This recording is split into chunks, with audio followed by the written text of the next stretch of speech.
মা হারানোর ৭২ ঘন্টা পেরিয়ে যাওয়ার আগেই সেদিন বিপিএলের ম্যাচ খেলতে মাঠে নেমেছিলেন সৈয়দ খালেদ আহমেদ। পেশাদারিত্বের সঙ্গে আপোষ না করার ফল পেয়েছিলেন সমর্থকদের ভালোবাসার সম্মানের মাধ্যমে। ভক্তদের ভালোবাসা দ্বিগুণ করে ফিরিয়ে দেওয়ার জন্য নিজেকে আরও বদলে ফেলার কথা দিয়েছিলেন।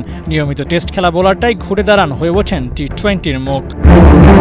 খালেদ বদলেছেন, যার অফিসিয়ালটা শুরু হয়েছিল বিপিএল থেকে। গেল আসরে ১৪ ইনিংসে নিয়েছিলেন ২০টি উইকেট। এরপর জাতীয় দলের সুযোগও পেয়েছিলেন এক ম্যাচ, আশানুরূপ পারফর্ম করতে পারেননি। তবে ঘরোয়া ক্রিকেটে তার বিগত দিনের পারফরমেন্স বৃথা যায়নি। গ্লোবাল সুপার লিগেই দেখিয়েছেন ঝলক।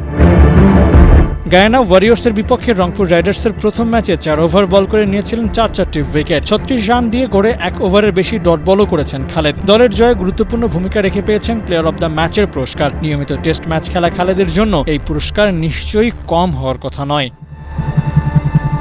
গ্রুপ স্টেজে রংপুর রাইডার্স খেলবে আরও ৩ ম্যাচ। প্রথম রাতেই দারুণ বোলিং করায় বাকিগুলোই একাদশে জায়গা পেতে পারেন। ন্যাশনাল টিমে জায়গা পোক্ত করার বড় সুযোগও হতে পারে এই লিগ। ৪ উইকেট দিয়ে শুরুটা করে সংখ্যাটা ডাবল ফিগারে নিয়ে যেতে পারলে খালেদের জন্য হবে দারুণ এক অভিজ্ঞতা। লাল বলের মতো সাদা বলেও নিজের জাত চেনানোর বড় সুযোগ গ্লোবাল সুপার লিগে।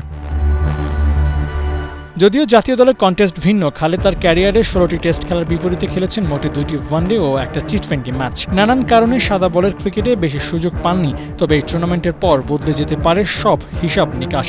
খালেদ নিয়মিত হতে পারেন সাদা বলের খেলায়। আবু নাঈম, ৭১।